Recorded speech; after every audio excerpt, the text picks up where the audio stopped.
Hello guys. So is cat really that easy? Yeah, maybe. Is cat really that tough?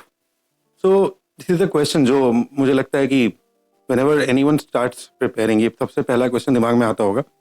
And even when students come to me for counseling, a lot of people have this doubt.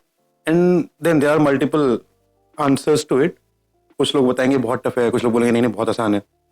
तो आज थोड़ा सा हम लोग इसके बारे में बात करेंगे and then will take an example of this year's paper CAT 2023. जिन लोगों ने दिया है they know how nightmarish it was, और बाकी जनता जो फॉलो करती है कैट रिलेटेड इन्फॉर्मेशन उनको भी पता चल गया होगा कितना इस बार अजीब सा पेपर आ गया था. So will take everything one by one. So first question, we need to understand what makes a paper difficult. I mean the definition of difficulty. तो देखो दो चीजें होती हैं if you talk about a competitive exam. First thing is the content of the exam. That is, in case of CAT, we have three sections: verbal ability, reading comprehension, then DILR, then quants, right? So एक बात क्या होता है कि आप कितना well versed हो इन तीन अलग अलग सेक्शंस के साथ, वो बनाता है आपके लिए पेपर इजी या difficult. For example if you come from a background जहाँ आपने मैथ्स बहुत पढ़ रखी है तो आपको फोबिया शायद नहीं होगा मैथ्स का, and probably you might find quant वाला section a little easier for you. But again paper का जो लेवल है अल्टीमेटली क्या है, रिलेटिव स्कोरिंग है, राइट? तो अल्टीमेटली होता ही है कि आपके लिए पेपर इजी है डिफिकल्ट है, इसमें कंटेंट वाइज बहुत फर्क नहीं पड़ता है. किसी भी कॉम्पिटिटिव एग्जाम को का डिफिकल्टी जाने के लिए सबसे पहले ये देखो कि कंपटीशन कितना है.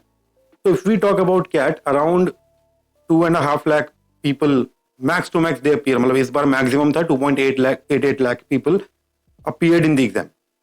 ये अभी तक का मैक्सिमम है. तो हम एक रफ एस्टिमेट एक एवरेज लेके चलें तो अराउंड 2.5 लाख. कितनी सीट के लिए? For how many seats? They are fighting for somewhere around 8,000 good seats in good colleges, right? And again for these 8,000 good seats around 25,000 to 30,000 people get a chance for interview, right? तो अगर आप ऐसे देखो तो जो selection ratio है वो बहुत ज्यादा गंदा नहीं है. अगर आप किसी भी गवर्नमेंट एग्जाम की बात करो, जैसे बैंक या एसएससी के पेपर की बात करो, वहां पे क्या है 1500 वैकेंसीज आती हैं and then around 20 lakh people apply for it. तो कंपटीशन उधर का टफ है, भले वहां का सिलेबस पढ़ने में आसान होगा थोड़ा सा कंपैरेटिवली.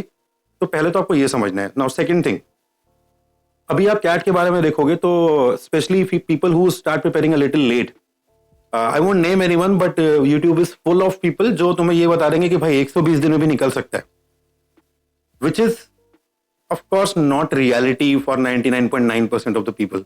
ये उनके लिए हो भी सकता है 120 दिन में निकलना जिन्होंने पहले कभी किसी कॉम्पिटिटिव एग्जाम के लिए बहुत पढ़ाई कर रखी है.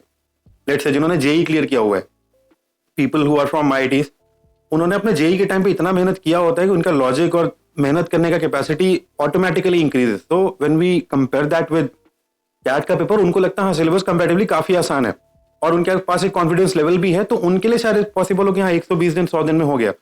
बट आपको अपने अंदर जाके देखना पड़ेगा यहाँ पे कि आप कहाँ पे स्टैंड करते हो.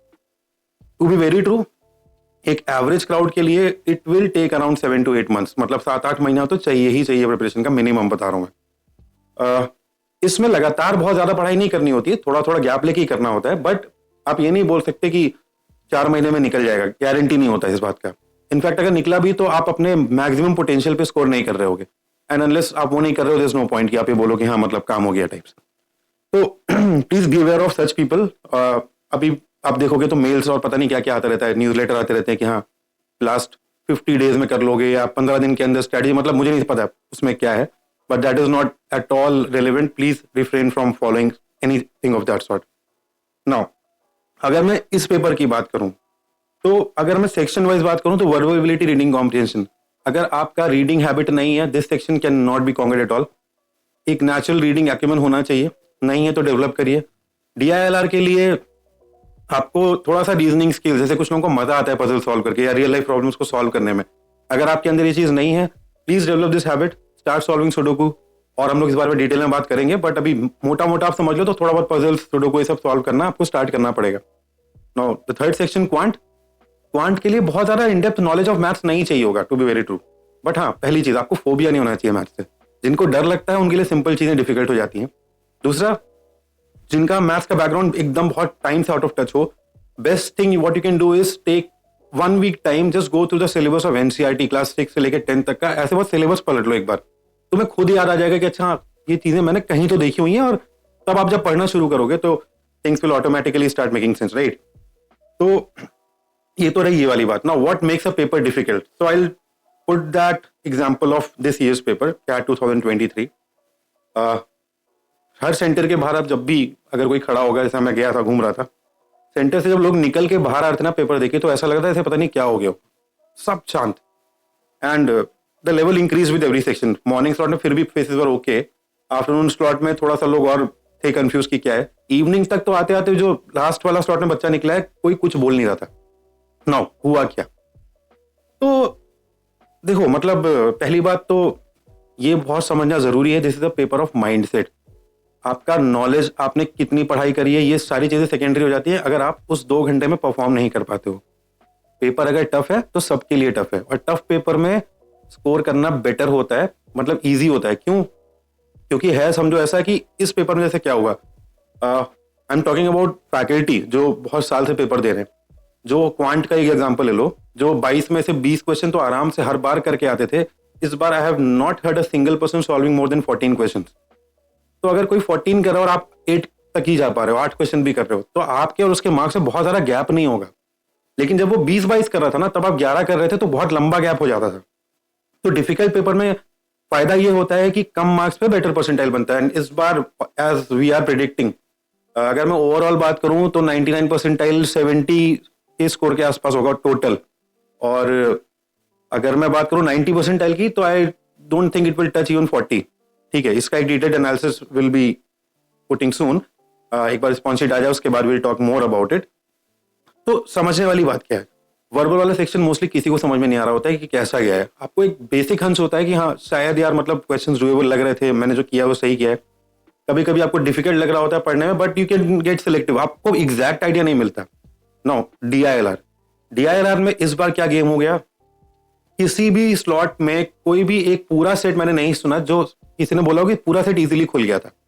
Even if you have cracked the set, 5 question उस सेट के आपके निकल जाए, इसका प्रोबेबिलिटी वाज अ लिटिल लो. क्योंकि कुछ सबने मुझे ये बताया, ज्यादातर जितने भी स्टूडेंट से मेरी बात हुई, कि 5 में से 3 तो आराम से हो गए, 2 क्वेश्चन बहुत फंस रहे थे. तो ये एक साइकोलॉजी के साथ खेलने वाला गेम था. क्योंकि जब आप मॉक देते हो, मन में क्या होता है कि भाई एक सेट पूरा करना है. आप ये नहीं देखते हो कि भाई अगर एक सेट में पूरा करने वाला क्वेश्चन नहीं है, आपके 3 हुए, आप बेटर है दूसरे सेट पे चले जाओ. मैं खुद बोलता हूँ सेट पे कमिट करो. कमिट करने का मतलब ये भी है कि आप ये समझ जाओ कि इस पे कितना कमिटमेंट देना है. मान लो 5 में से 4 हो गए, अब 5वें क्वेश्चन के लिए परेशान होने से बेटर है कि आप दूसरे सेट को जाके देखो. जिन लोगों ने इस बार ये अप्लाई किया है, आराम से अच्छा स्कोर कर लेंगे. एंड DLR का sectional cut off and quant का सेक्शनल कट ऑफ इस बार सिंगल डिजिट में ही होगा, जहां तक मेरे को लग रहा है. Same is the story with quant. Quant में अलजेब्रा भर गई. हम लोगों ने बहुत पहले से सबको बोला था कि प्लीज कोई टॉपिक छोड़ के मत जाना. यू कैन नॉट से कि अरिथमेटिक डोमिनेंट पेपर हमेशा आएगा, और इस बार इन्होंने वही चीज कर दिया. 2017 में when IIM Lucknow made paper, इसके पहले वाली बार सबसे आसान क्वांट आई थी. तो लोगों ने बहुत स्पेकुलेशन लगा रखा था कि नहीं यार इस बार भी आसानी आएगी. But see depends on the convener as well, कि उनको किस तरह का क्राउड चाहिए, वो किस तरह के क्राउड को अट्रैक्ट करना चाह रहे हैं. इस बार का पेपर देखो, मीन मीडियन मोड पे क्वेश्चंस थे. मैथ्स में मेहनत वाले क्वेश्चन थे. क्वांट में ऐसे क्वेश्चन नहीं थे कि आप डायरेक्ट लॉजिक से चले जाओ, आपको एफर्ट मारना पड़ेगा. तो basically what they are looking for people who have sense of data, क्योंकि अभी डेटा वाला काम आगे बढ़ रहा है. क्राउड भी कॉलेजेस में ऐसा चाहिए जिनको नंबर क्रंचिंग और डेटा से डर नहीं लगे.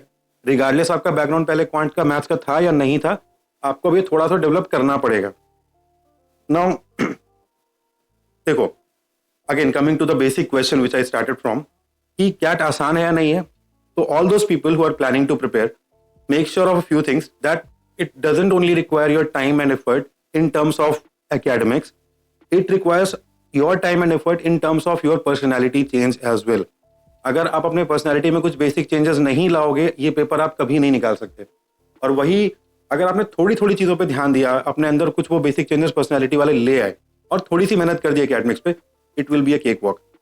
तो will go in details, put some more videos and will come up with some content as well. अभी जैट का डिसीजन मेकिंग एंड क्वांट के पास्ट ईयर के क्वेश्चंस का एक डिस्कशन सीरीज विल स्टार्ट, जिसमें ऑनलाइन वीडियोस आएंगे जहां पे आपको डिसीजन मेकिंग के सेट्स का explanation plus how you can go about it.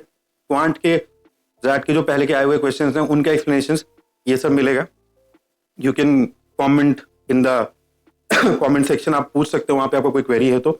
और you can again reach us out on Instagram. सारा कैप्शन में आपको डिटेल मिल जाएगा. बाकी ज़ैट जो लोग भर रहे हैं उनके लिए ऑल द बेस्ट, और बाकी जिन लोगों का अभी स्नैप पर भी पड़ रहा है उसके लिए भी ऑल द बेस्ट. कैट का रिस्पॉन्स शीट जब आता है then will talk more about it. आगे क्या करना है क्या नहीं करना है, GDPI का प्रिपरेशन कैसे शुरू करना है, और जिसके भी जो भी क्वेरी है रिलेटेड टू प्रिपरेशन, ठीक है, तो please put your query in the comment section और reach us out on Instagram and will try to solve जो भी आपका प्रॉब्लम है. जो भी आपको रियलिटी चेक चाहिए, I can guarantee on one thing कि आपको इस फील्ड में इस पेपर को निकालने के लिए एक अच्छे मेंटर की बहुत ज़्यादा ज़रूरत है. और उस केस में we'll try to give our 100%. हमारा रिकॉर्ड पीछे का भी बहुत अच्छा रहा है इस चीज़ में. आप रीच आउट कर सकते हो, आपको 100% जेन्युइन एडवाइस मिलेगा. तो तब तक के लिए आई गेस वेट करते हैं रिस्पॉन्स शीट का. That's all for today. Thank you. Bye bye.